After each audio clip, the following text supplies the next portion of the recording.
Well, good morning, Jim. It's great to be with you again No, today, Brad? and Yeah. fantastic to hear some of your thoughts on the issues that might be facing people leading change and Mm, managing those processes in enterprises, small, medium, and large, mm, and of course not bounded by geography or by market, but potentially diversified and multinational, if you will, or transnational. So thank you again for your generous sharing of time today and your insights. And can I just say, as a pleasure. follower of and a colleague and a friend of many, many years, can I just say your wisdom, my friend?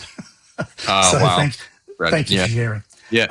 Today we are here on behalf of the Association of Change Management Professionals, and I come from the Australia and New Zealand chapter here in Sydney. And what we're wanting to do today is to look at your wonderful new book called You and We, a relational perspective on life and leadership, and in particular, how that might relate to the world of the change professional, whether Mm, they're at the management level, the functional levels of organizations, whether they're running a sort of medium-sized enterprise and struggling with what does change mean. I need to introduce this new process, and governments are trying to regulate my business, and I need this new technology, and then AI is walking down the pathway at me. mm, Or right. we're a large, well-established multinational, an executive group or a board who is struggling and wrestling with the levels of transformation and change that they're trying to achieve. So, regardless of that, let's perhaps get into it. Now, I just want to acknowledge that Jim's writing, to those that are listening, Jim's writing got my attention. Goodness me, 25, 26 years ago. Wow. Yeah. And I didn't know it was Jim writing the book. And the book was called Leadership and Self-Deception. And I have this very precious, nice bound copy here that I've kept for many years now. And Leadership and Self-Deception really threw me. It was a deep, Mm, deep insight to what goes on inside me and everyone else largely, and how we show up in life and how we wrestle with life, really, I guess. And it's a beautiful story. mm, It's a thought-provoking, challenging story of people doing life together. And then I thought that was all I needed to do. And then suddenly you came out a few years, well, 8 or 9 years later, with the Anatomy of Peace. yeah. Oh my goodness, Jim! Phenomenal piece of work. And Mm, whether the characters are Bud and Lou or whoever the characters are that you create and craft, it's a joy to read your work, my friend. And mm, You and We is mm, another level again. mm. I think it has the, I think Ken Blanchard says on the front cover, this can change the world. Yeah. And I do believe that. I really Yeah. do believe that, Jim. So thank you for all those years and Arbinger Institute in between and all the work we have done. Let's get into some thought-provoking questions, Okay. and let's just see where the conversation goes. The first one relates to the relational risks in change. What in many major change initiatives, leaders often focus on everything from financials to operational outcomes. I guess in many ways, compliance-based risks. Their license to operate is most important to them, whether it's given by markets and consumers, or it's given by governments, or it's Yeah. given by shareholders. Yeah. That license to operate. In your view, what are the biggest relational risks leaders, I guess, underestimate? Maybe they don't even understand them. Yeah. What Yeah. do you Well, think look, about that? I think that in general, I mean, you couch the question in terms of relational risks. I think that the biggest risk is that leaders don't normally even couch it as a relational risk. They don't think in terms of what are the relational risks too. They have financial risks and other sorts of risks, but they're not actually using relational risks as a category. But of course, I mean, every change project, every change initiative, every change challenge is inherently relational. I mean, that's the Yes. it's being lobbed into, or it's being instituted inside of a system of people working together, and with clients and with customers, et cetera. And the challenge, of course, is that can upset everything, right? It can get really Yeah. negative. You can get halted. And so I'd say inside of that, I mean, the buckets of relational risk, many of these I think people think about, but they don't actually think about it necessarily in a relational way. I'll get to that in a moment. But one bucket is just risks on the workforce. I mean, for example, my very first job, I was a lawyer, years ago. And so I stepped into one of the big mega firms. That was my first job, big mega firms in the world. And what had happened, the economy had turned down a year before.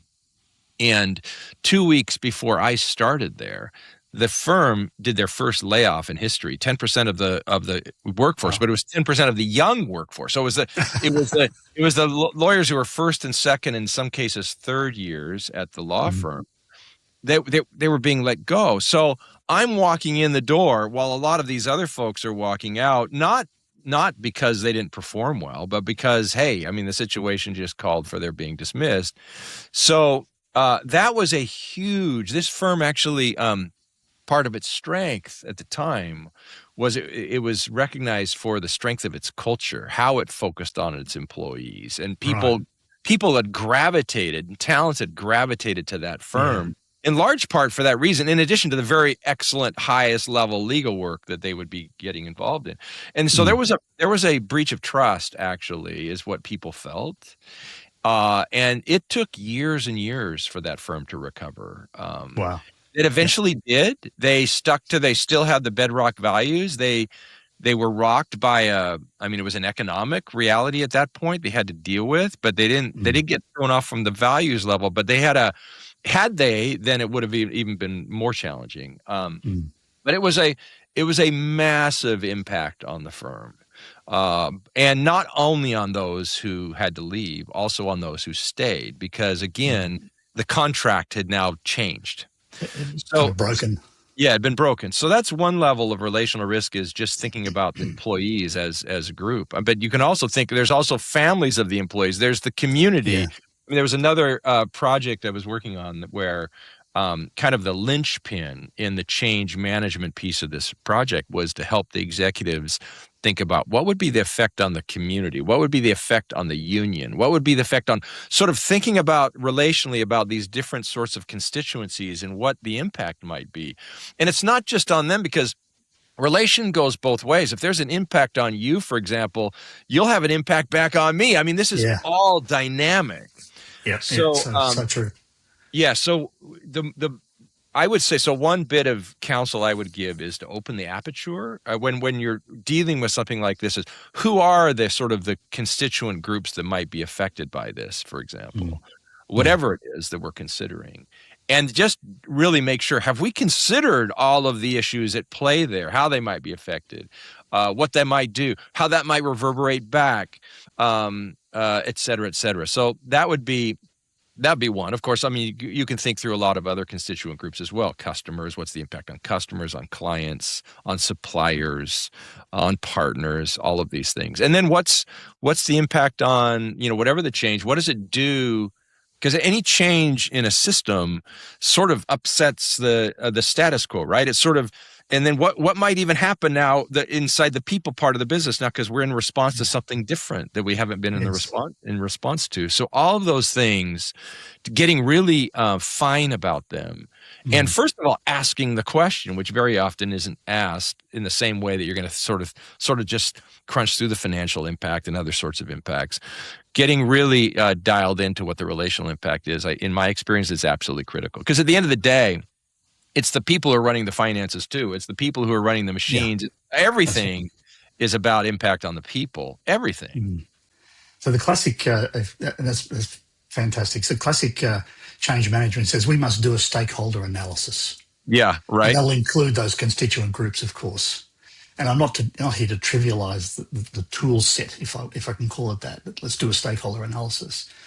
But I wonder if we could just go deeper a little bit longer and say, so a stakeholder analysis says we've got these groups, we've got these constituents, but going beyond the analysis into the relation and sort of trying to appreciate the significance of the relation and what it brings, the value, the exchange of value, if I can call it that, rather than just this disconnected kind of, I'm doing an analysis and I can see these groups, but I'm removed from those groups. I'm not actually in relation. The way I'm seeing those constituent groups is disconnected. What are your thoughts? Yeah, for sure. I mean, that's so important what you just said, Brad. So you're right. So there's sort of a weak sort of relational theory. I'll call it the weak theory of relation. It's true. It's just weak.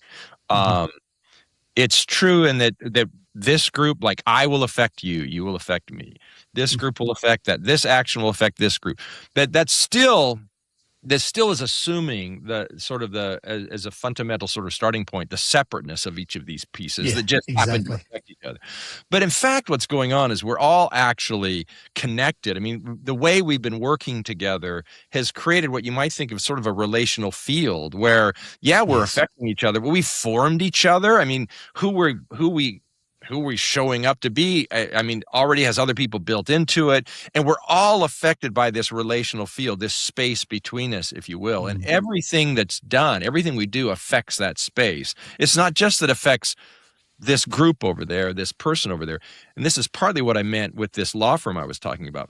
Yeah. There was a social contract. There was a social, it was part of this, the social between of that organization that was affected in deep and profound ways by an action on or against, some of the people in the group.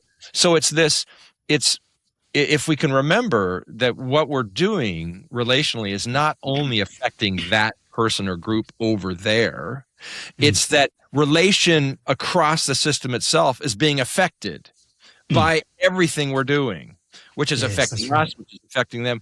And that's sort of that's the unseen partner in every situation. It's the partner that's not being given a voice because we're not seeing it. And it's sort of the equivalent to, if you think about it interpersonally, I think a lot of times we think about, well, here's Jim over here, there's Brad over there. I've got my stuff going on in my head. You've got your stuff going on in your head. But there's actually this third party, if you will, this third thing, which is the both of us together in relation, this between, this exchange, this and it's a real thing. Yeah, you can 100%. Call it by different names, but it's a real thing. And this is affected. This is actually, and that, by the way, is bigger than just the two of us. It's that there are other larger social sort of things around us that are affecting about how we're able to show up with each other in an organization. The systems and processes and structure of a place are actually having an impact on the two of us and the way we're in conversation now. And so all of this is at play. So it's almost like you pull any one thread. You think you're pulling a single thread. You're actually tearing at an entire fabric when you do that, because all the thread, it's everything that's happening is one thread sort of woven all the way through that we're all connected with and embedded within. So yeah, I think we don't normally think about that. Now, I think the biggest reason we don't think about it is, well, there's two reasons. One, we don't understand. We start from a starting place of separate pieces, separate persons, separate groups, and we're sort of trying to measure, effect on these separates. And when, in my view, and I get into in you and we, that's actually not the right starting point. There are, what we think of as separates are just people in relation. We're not separate at all. So you have to start from the position of connectedness if you're really going to get your analysis right. But the other reason people don't, I think hard enough about this and with enough precision in a change management space is that it's unclear how to actually see this thing we're calling the space between us. I mean, if you can't see it, it's hard to manage the change in that space, right? So, what do you do about it? So part of my work at Withy and our work at Withy leadership is giving people tools to illuminate that space, the relational space that's driving actually everything across the system. And the individuals and the individual departments were showing up in certain kinds of ways, but it's because of this whole relational sort of fabric that's been woven, and we're showing up in the context of that. So we give people the tools and the ability to be able to quantify what's happening in that space, see it, measure the impact of change, like where we're at now, what's our baseline, be able to measure the relational impact across a system when you're starting to institute change, et cetera. And I think that's a really revolutionary thing to be able to do. And it puts a whole new set of tools inside of change management professionals' toolbox to be able to have that at their disposal. I'm just going into the book, of course, and as Yeah. we've done many a time now, and there's a wonderful diagram in there, and it shows that relational field. Yeah. It's the map that gives voice to the quantification of that space between people. And I think it's a wonderful tool. It's, as I've said to you before, I think this represents an entirely new standard, an innovation, a new standard for organizational design. And I'm with Ken Blanchard in that kind of commentary that I think could change the world. Yeah. If only people can get their head and heart around it, read it, absorb it, apply it, learn from it, and then refine it in their life, in their journey, their life's journey of change. Because we're all constantly confronted with the need to adapt. It's a constant, is it not? And we often deny it. We dismiss it. We step into that kind of semi-delusional self-deception, if you will. I'm deceiving myself into believing I don't need to change. And yet, guess what? It's before me. The evidence is there. So look, I'm curious about what you just described, Jim, because that I often call this, and I'm working with some colleagues here in Australia who are leadership scientists and experts in the field of cybernetics and whole system views or perspectives or worldviews. And what I think in so many ways is now evident in you and we, and through your, can I just say again, your unique style of sharing this natural wisdom and insight from the universe, it is that a whole system view is the only view that's going to lead you to a successful adaptation.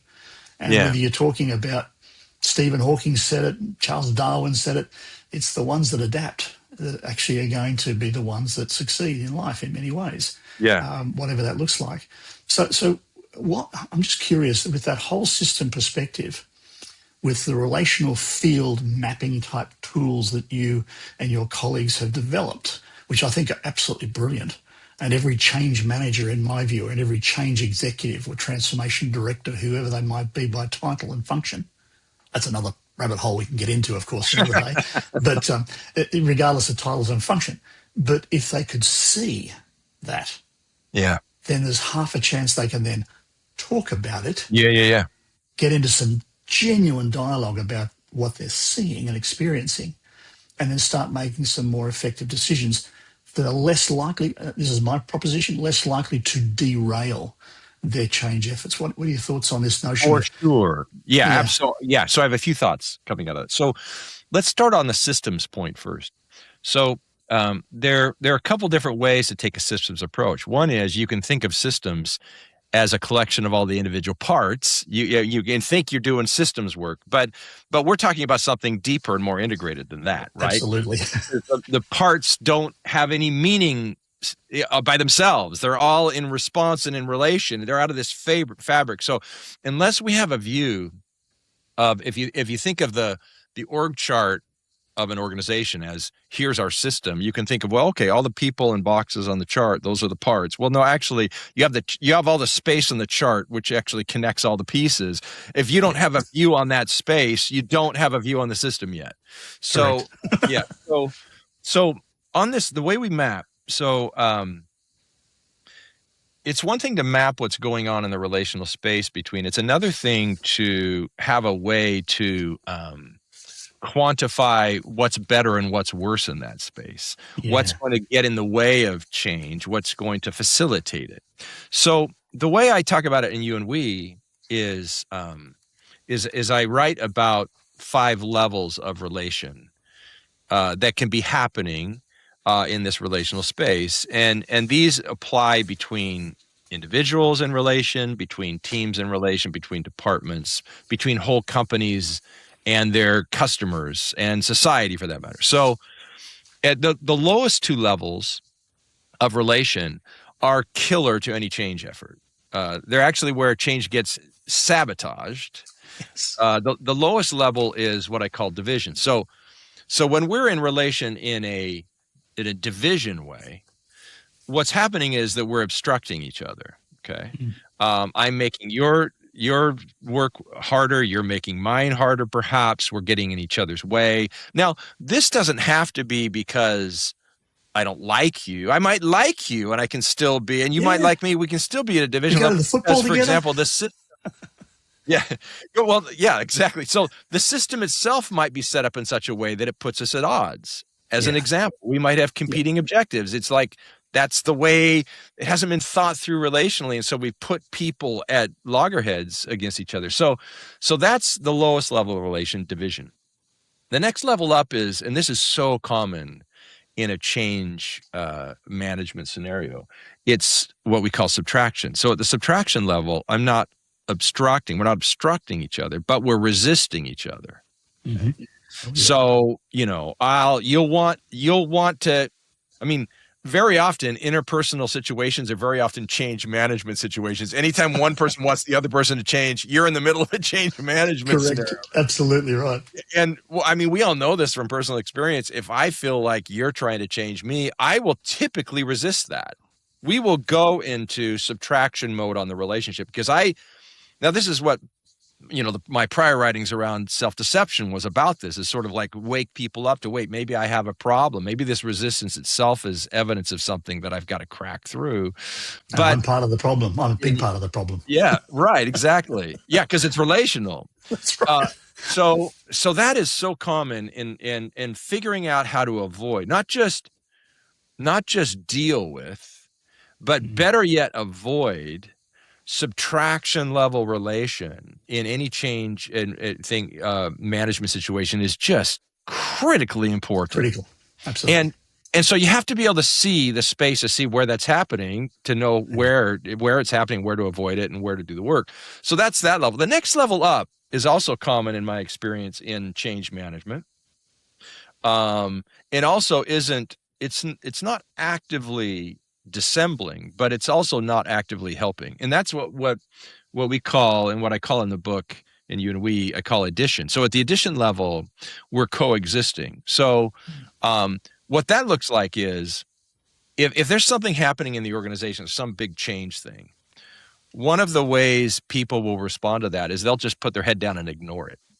Right? They're just like, okay, I mean, I'm just going to do my thing.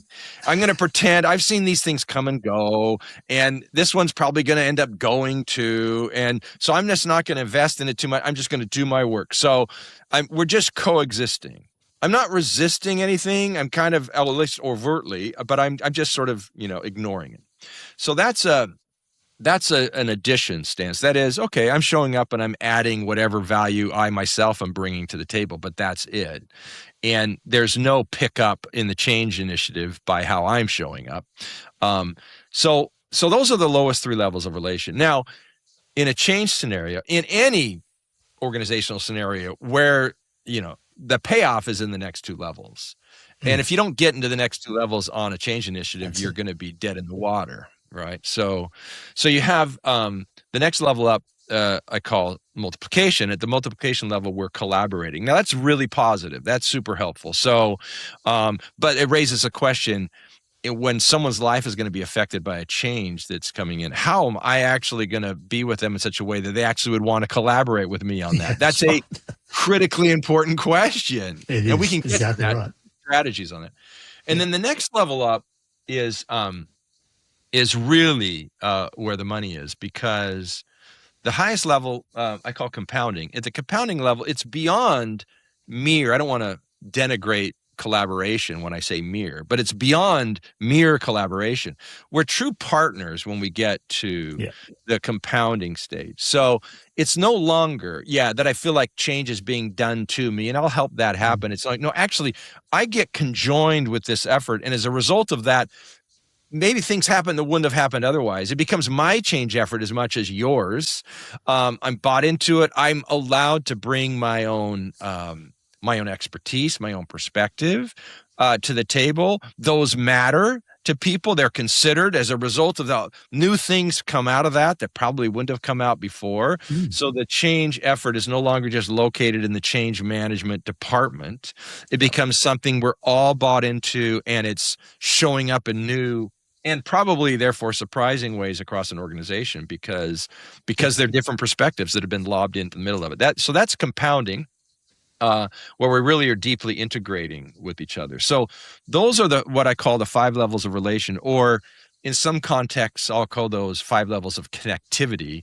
And you want in an organization you're going to succeed in every way much better. The more connected we become, and more unified we become in our efforts and not getting in each other's way. Where you're actually, you kind of, to use an analogy, I love to think through analogies. There's a if you're, if you're on a crew, and you're in one of those boats that have a number of people, they can get, you have to be so precisely in sync. And if they get in that sync, they get in this space where all of a sudden it's like Yeah. the payoff. The payoff is, it's not that you just got incrementally faster. It's like all of a sudden you're like a knife cutting through butter. It's just, and it's this little space, but then you find it's like, it just opens up. That's the compounding space that you want to get to, where you now are all as an old rower, you rower, are? Jim. Yeah. Okay. You are spot on, my friend. Yeah. It is like that.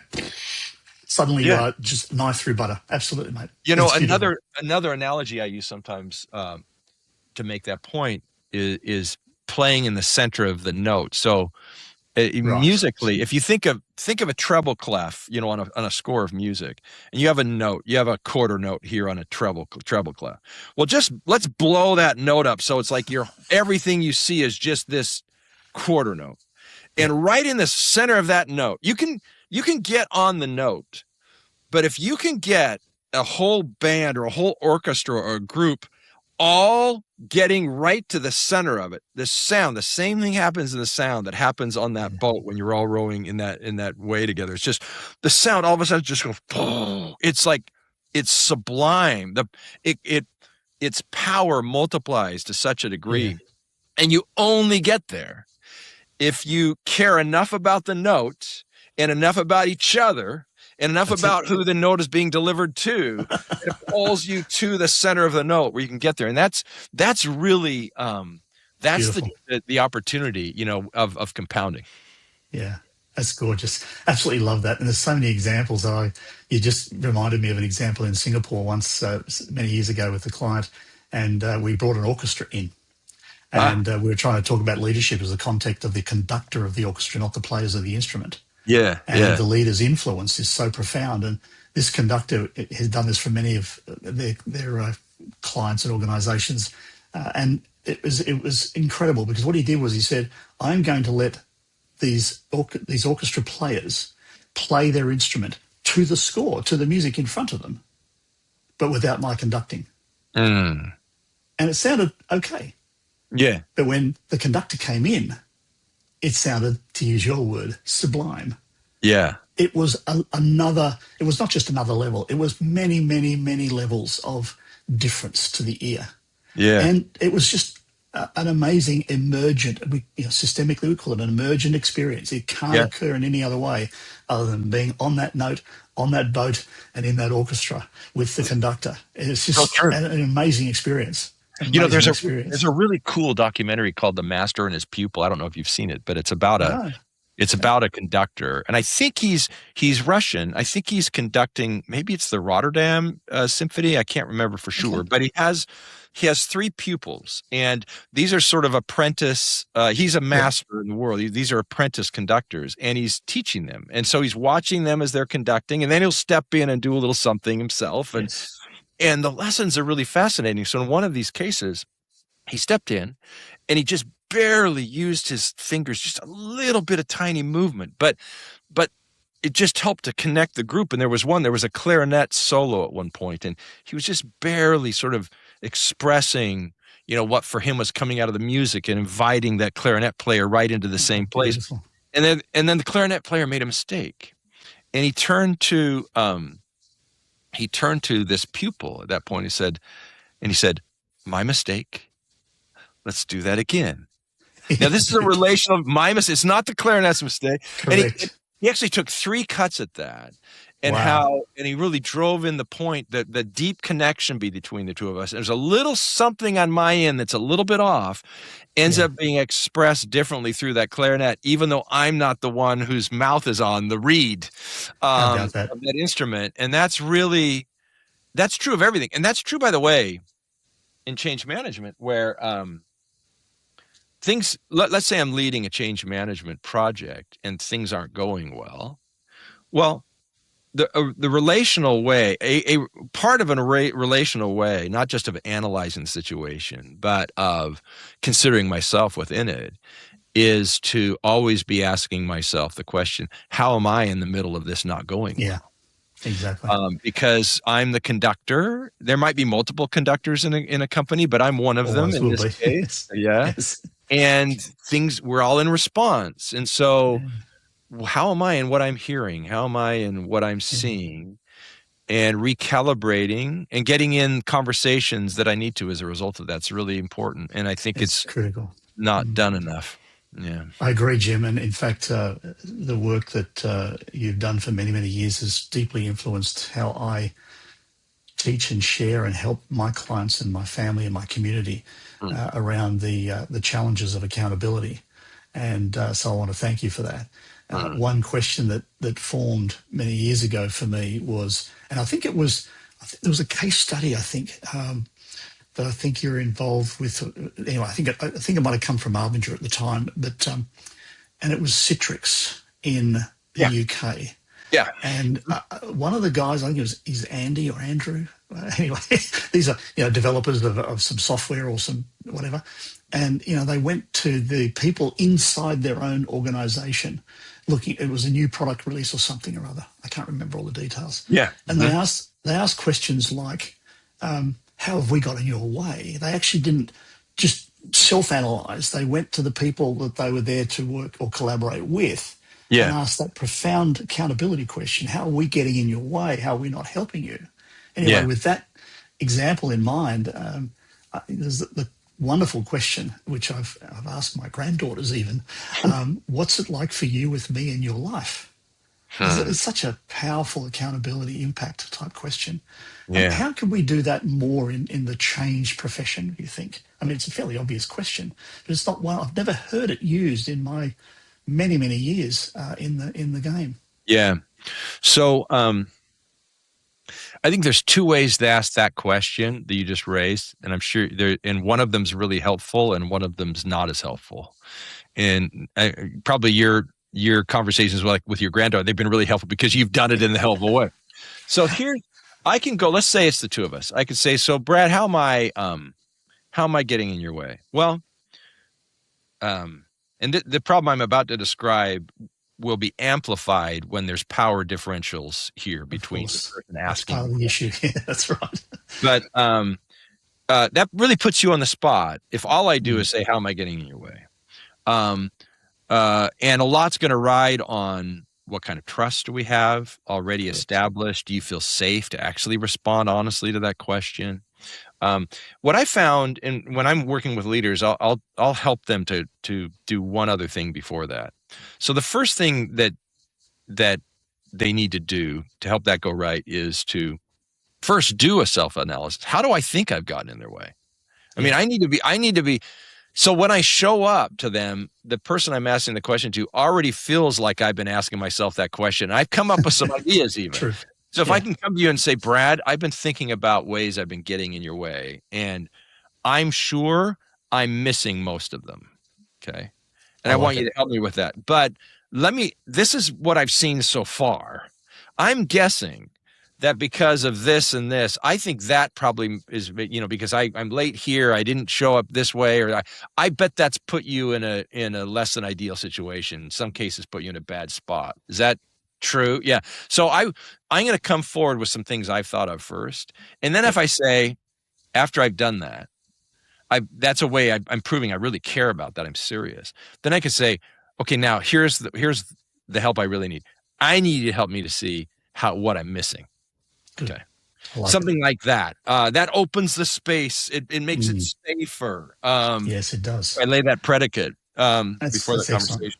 So another thing too. So this is something I get into in you and we, but there's when you understand relationality, there's a basic pattern that people have written about it through the ages. One of the famous philosophers written about was Hegel. But the pattern is that I'll do something, and as a result of what I've done or what I've said, that'll spark in you maybe a reaction. Like maybe you disagree with what I just said, or you don't like what I just did. And so you'll come back with your own thing, whatever it is. It might be silent resistance. It might be angry words, whatever it is. But you'll have your reaction. Now there's a tension here in the system, right? Like I've said this, or I've done this, you've said something else, or you've acted in some way. And now there's a tension. And now the question is, how is that going to resolve? Okay. Yeah. Now we can stay right in the tension, but that's not a way for the organization to really thrive and move forward. We've got a lot of times tension can be good. It awakens us to things in the system.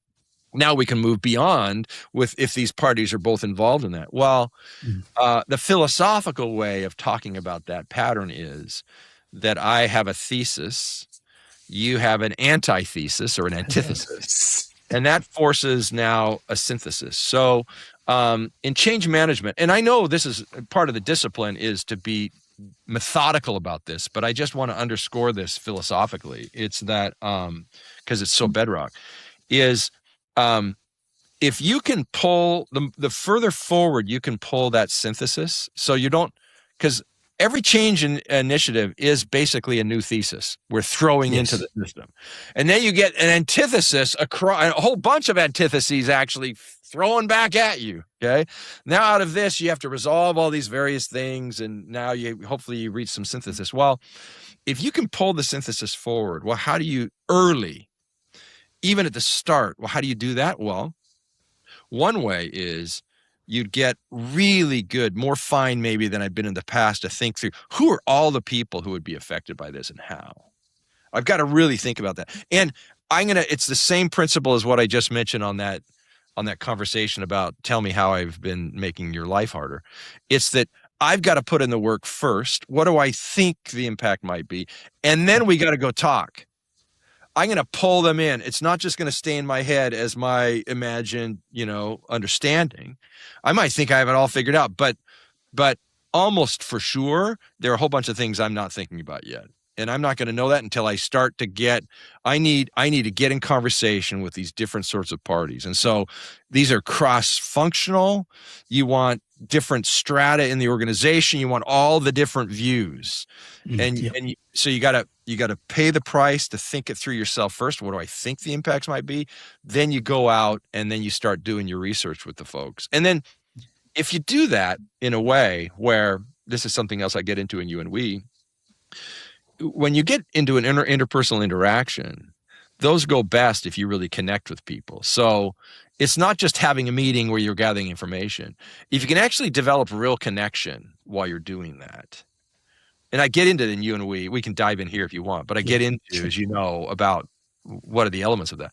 Then not only do you get better information back, but you also get people who now join on to your change initiative, even if they don't realize that they have. So it's no longer me or my office doing it. There's a whole cross-functional team who feels like they've been heard, considered, listened to, invited into a process.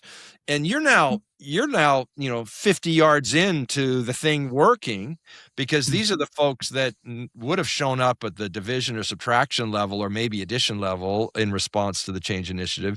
And now you're already moving to, multiplication possibly, and then maybe up to compounding.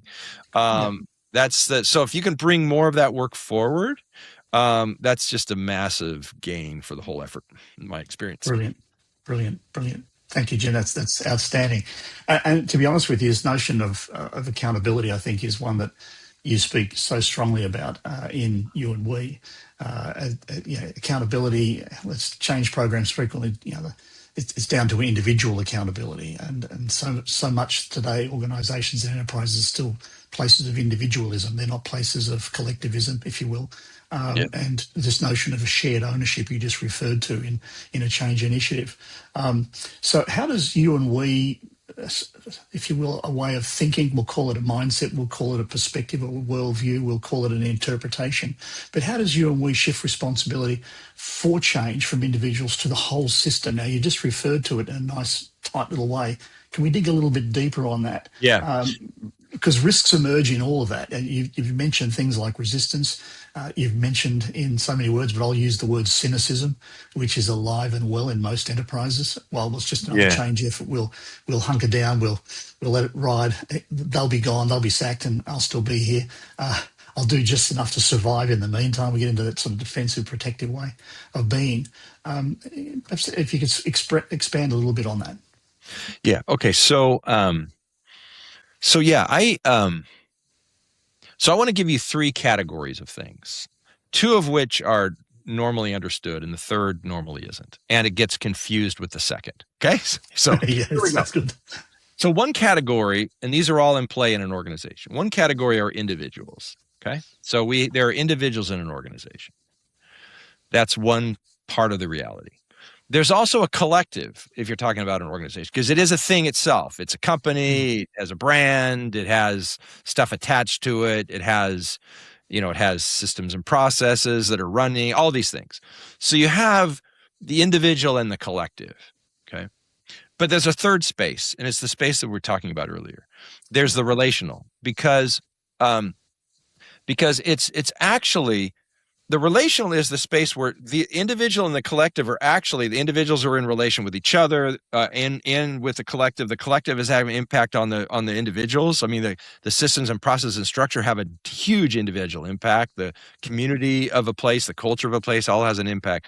So how these are meshing together, this is the relational space. Okay. Now let me come back to the individual side for a moment. Here's how we misunderstand individuals, in my view, the deepest way we misunderstand them. And it's a result of this is why we most misunderstand accountability. It's because individuals aren't separates. There are individuals. It's just that there's no separate individuals. Okay. So there's such a thing as a self, but there's not a separate self. There's selves in relation. That's the truth. There's no separate self ever that's existed in the world. We only get here in the context of relations of other people. We only learn a language in the context of other people. Everything's a self in relation. So when you realize that, see, now let's put that idea against how we normally think of organizations. Here's the sales department, there's marketing, here's engineering over here, here's operations, here's admin, all these parts. Okay. Here are each of the people within them. We've got them on our chart. Okay. And now we have a problem that comes up. And if we're thinking individualistically, then what we're thinking is, oh, the problem resides in one of these parts. Let's go figure out which part or parts are the problems and get them to change. And then we're going to do the things we need to change them. But that's misunderstanding that actually what's bedrock is we're selves in relation. We're departments in relation. There's no separateness. There's no such thing as there's no separate department, because if all you have is a department, there's no company. So it's all in relation. So once you see that, the rubric is not so much, you're accountable. It's not like who's responsible for this. What you're doing is you're tracking the threads of influence across the system. Where's my influence in this? Where's this group's influence? How we influence each other? Where's the influence? And when we understand that we're selves in relation or parts in relation, then accountability is owning all the influence. It's not putting all the responsibility on one designated group, said they're the problem or this person's the problem, because that's buying into the individualistic myth, which isn't true. They're showing up the way they are in part because they're working with me or with us. Yeah.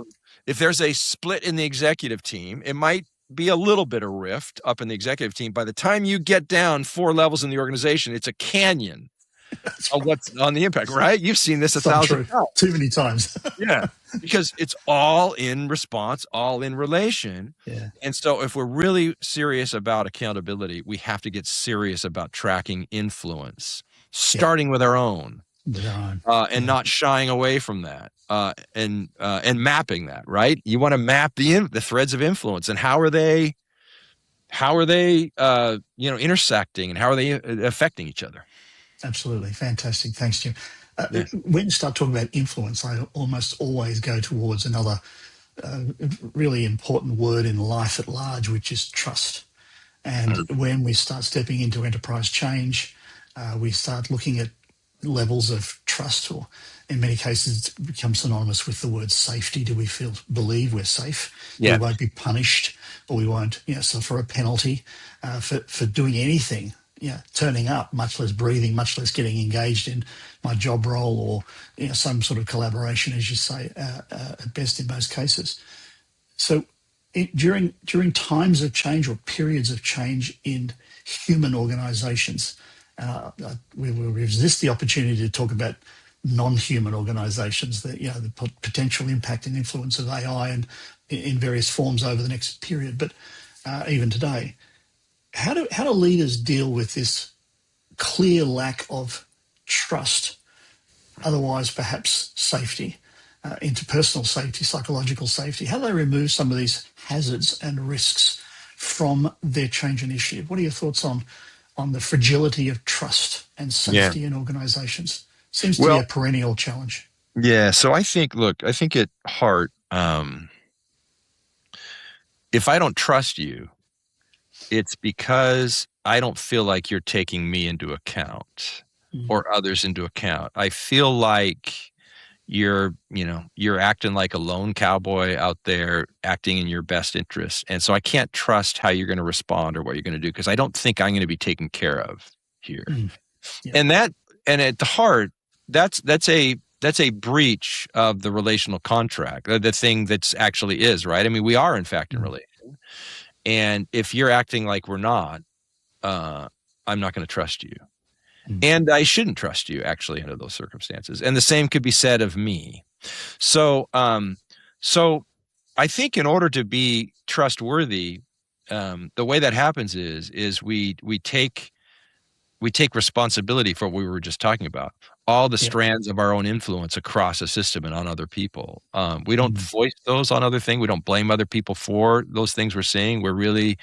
We put a lens up to ourselves in context, ourselves in relation, and we own it, and we own our relational impact. And if we do that, then people will learn to trust us. But I think what happens a lot of times in an organizational setting, a lot of times change initiatives are coming because there's some stress on the system. It might be an economic sort of stress. I mean, it's sort of like the organization's survival mechanism. We've got to do something, sometimes drastic things, in order for this organism to survive. And so it feels like, now, if I'm one of those individuals in relation within the larger system that's now needing to survive, I don't feel like that larger system is taking me into account anymore, and so I lose trust in it. And so I think as stewards as leaders in an organization like that one, or stewards of the change efforts in an organization like that, number one, we've just got to be aware of that. You have to be just so clear-minded that, of course, that's going to be the case, that's how people would feel. And in the context of a disruption that might actually, in some cases, it might mean there's a layoff. I mean, that's one form of it, but there might be other things where people have to move around and do different things that they don't like. To be in conversation with folks and honor them enough to give them the context for why this right now is a necessary and a positive move, even though I would understand at the time being if they might not like it so much. But I want to get their input on that as well too. Because there might be things I'm missing. So it goes back again. It always comes back to the people stuff. Because it's the people who take offense or not. It's the people who cooperate or not. It's the people who resist or not. And it's not that, the old saying that people resist change. It's not. Was it Senge who said? I can't remember. Who gets credit for this saying. It's not that people resist change. It's that people resist being changed. I mean, that's where the resistance is. So. If they feel heard and seen and considered, then they don't experience the corporate organism as not caring about them or taking them into account. And I think that's kind of one of the big first hurdles that someone in a change situation is they've got to get over that hurdle. They can't. They have to realize that, because it's easy to say, look, we just have to do it. I mean, the situation is it's survival time. Yeah, right. But, okay, there's a way to have that conversation with folks. And if we really honor them, people can understand that. People will understand that, even if it's hard for them. I was with a client here recently, and it's a really hard situation where they have a huge challenge on their hands that kind of came out of nowhere. They weren't expecting it. And so the CEO, who's a very charismatic person, stood up in front of his, top, 100, 200 people in the company and said, look, he just laid out what the challenge is. This is the challenge. But then the way he talked about it, he says, this doesn't mean it's going to be easy. There's going to be repercussions. Your lives in some ways are going to be harder, but the way he was open about it, brought them in, was clear-minded about the challenge, was interested in their views on what to do about it. It actually turned a situation where there could have been massive resistance in the system to people feeling like, okay, this is our challenge now. It's not his. We're a part of it. Yeah. We're a part of it. So which means we're part of the solution too. And you know what? I feel honored if someone respects me enough to put me in that, allow me to be in that kind of a space, right? Yeah. If we could just touch on scale and complexity for a moment, because one of the things that we've been wrestling with in our little conversations around here in Australia at the moment, New Zealand, is complexity and the scale of and the pace with which complexity is showing up. I mean, it's there anyway. We're often the architects of that complexity. We're often making our lives more complex by choice, and sometimes not. So with this ever increasing complexity, how can senior executives and change leaders and change managers, how can they make better decisions? Now, I know you suggested bring the synthesis forward is one thing, the relational field and map is another. I noted I'm asking this question is because this morning I noticed one of your posts on LinkedIn, which I thought the first sentence was brilliant. There are many ways to get the results you want. Most of them aren't sustainable. And in the context of complexity, I'm just curious about your thoughts on that.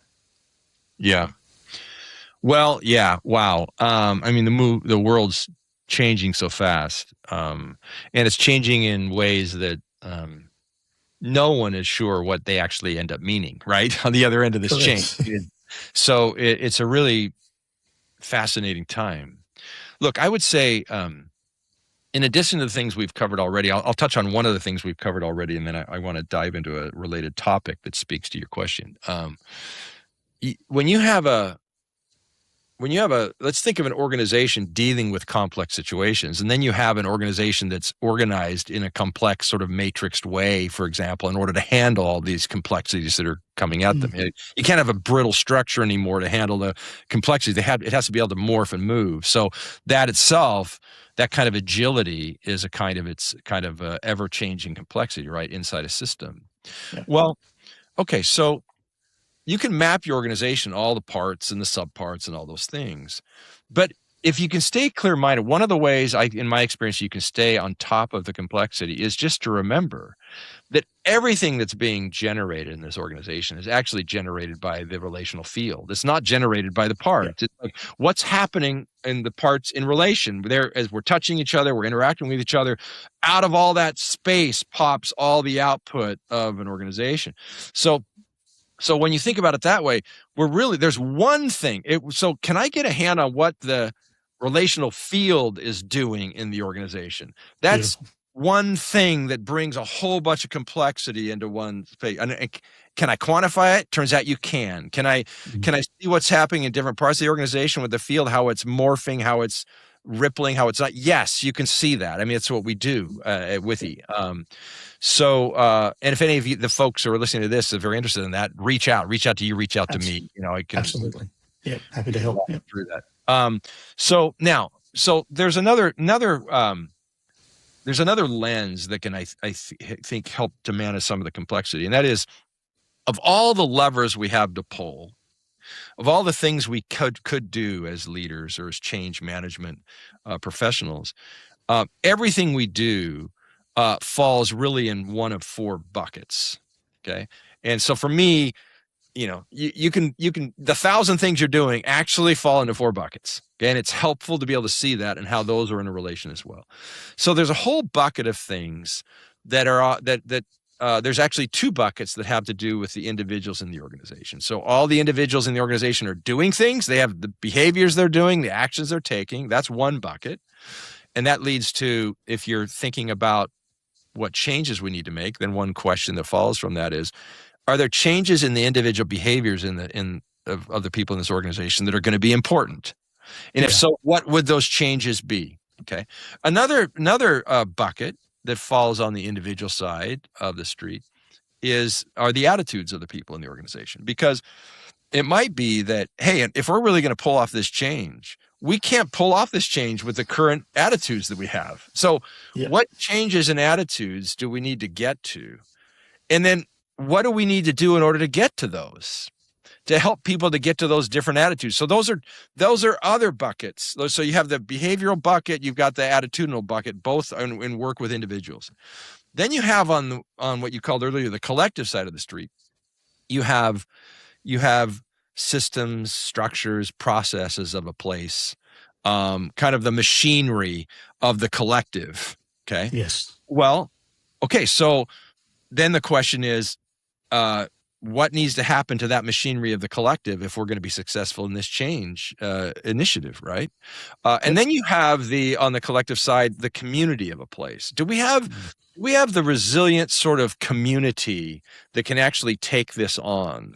Are we gathered together around in common cause on something that's motivating us all together?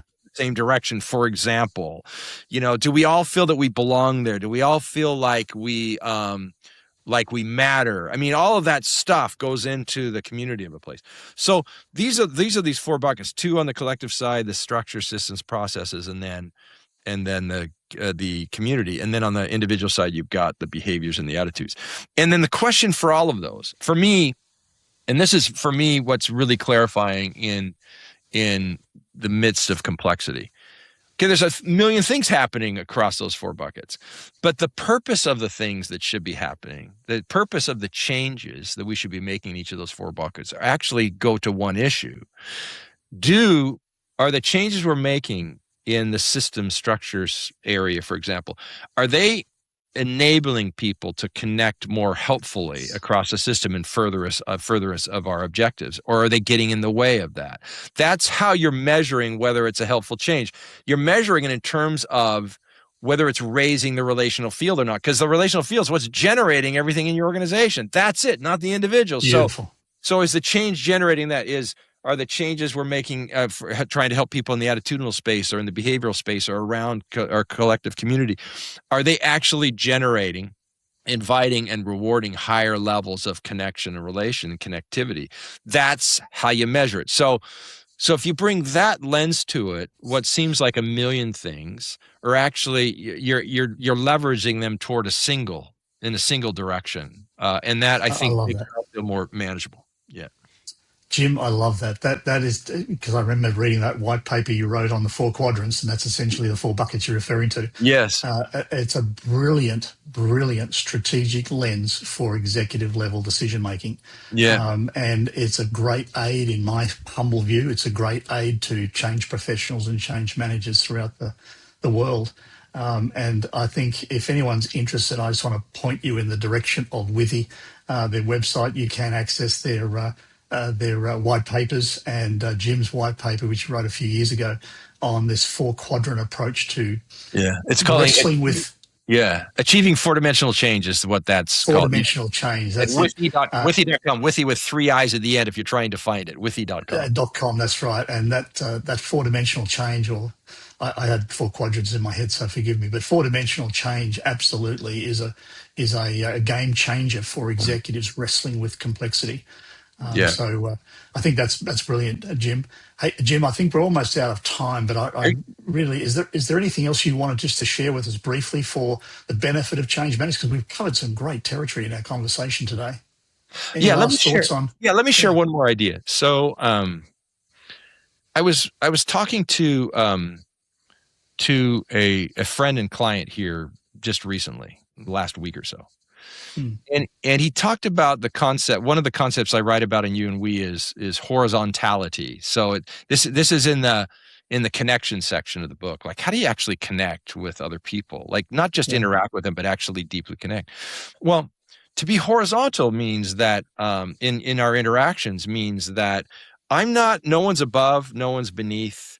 We have there's status differences and positional differences in any organization. That's a given, of course, but that doesn't have to mean that in our interactions, the status differential is driving the interaction, right? The interaction should be, if we really want to connect and if we really want to get best information and best help from and best buy-in and best all of that, that interaction needs to be horizontal. And if we're looking at a horizontal, then all kinds of things that other ideas are going to come in because they feel invited. If we come in vertically, people are going to shut down. They're not going to share what they're really thinking. The vertical perspective I came in with is going to be the same one I leave with, and there won't have been any development. So that's just another little tidbit too. And all the conversations that anyone would have around change or anything else, if we're going to connect better and more fully, and we'll have a much more productive dialogue and learning environment if that can be a horizontal interaction in terms of status. I think that's a massive deal. Yeah, it's a wonderful point for us to sort of bring to our conversation to a close on, because this word power gets in the way so often. And you're absolutely right. The notion of relational power is so much more effective during times of adaptation and change than is structural power. So, you talk about the vertical and the horizontal. Well, the horizontal is the relational power and the vertical is the structural power, the institutional power. But that's what people still use to a large degree. It's the institutional, hierarchical, driven by delegated authority, et cetera, and it's an anachronism today to a large degree.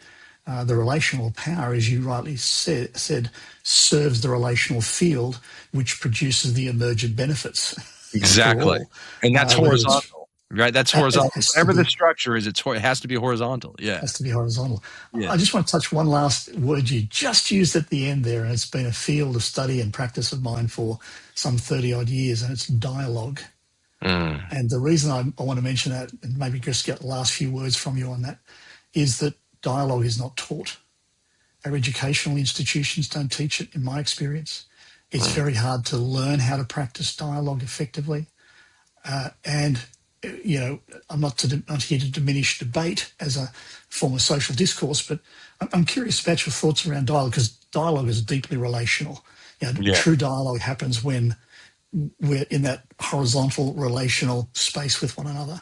And yet the benefits of change and adaptation to this complex world surely are only ever going to emerge through that, not through an invitation to dialogue, not a forceful direction to do something that you're going to naturally resist. Your thoughts? Agreed. Yeah. I think that, I think it's really interesting. One of the effects of social media and all the technology, which early on had the promise of sort of connecting us at scale, what it's done is, among other things, is it's thinned the depth of our connection. So we've mistaken interaction with connection. They're different things. Yes, very different. So they're very different things. So you can have two people in monologue who are talking to each other. That's not a dialogue. Right. I'm just giving my thought. You're giving yours. I'm not. Dialogue is when it's like you were just talking about, Brad. It's that we're joining in this relational space together, and we're showing up and sharing in this relational space what's coming and as a result of that, all of those ideas are intertwining around each other, and out of that can emerge entirely new things. That's real dialogue. I haven't locked you down. I haven't locked myself down. It's all an open system. Beautiful. And one of my favorite thinkers in history is Martin Buber, and his work is about a life of dialogue, because it's the point you're just making about dialogue, Brad, isn't just about words. It's about how we're showing up, how we show up in its way as a word. It's a language. It's how I'm showing up, and I can show up monologically, or I can Yes. show up dialogically, and because I recognize that actually I'm in relation, and that's the truth of the matter, even if I'm ignoring it. And that's I guess I'll just maybe just a final thought here. It's that this whole idea of relation, it's not like it's an elective thing I can choose to engage in or not. It's actually a fact of life. There's no leaving it. I mean, we are in relation. It's like gravity. You can't Pretty leave fundamental. gravity. And everything's a relation. Now, whether you're going to get in a relationship with someone or not, that's great. We make those choices, but we're all embedded in this relational field, this relational fabric. And I think the more deeply we understand that, the better strategic, interpersonal decisions we'll make of every kind. Beautiful, Jim. Hey, Jim, look, I could sit here and talk to you for years, mate. Yeah, but for sure. we've only got a limited amount of time. You need to get on with your evening, and I need to get on with my day. Jim Ferrell from Withy and the author of You and We. It's an absolute pleasure to have you as a friend and a colleague, and I'll say it again, many, many times over the last 25 years, a teacher of great value. You are an amazing human being, mate, and I love you with all my heart. So thank you very much for your time today, Jim, and an honor. We'll talk again very, very soon. Okay, All the best, I hope mate. so. Okay, thanks, Brad. Take care. Thanks, mate.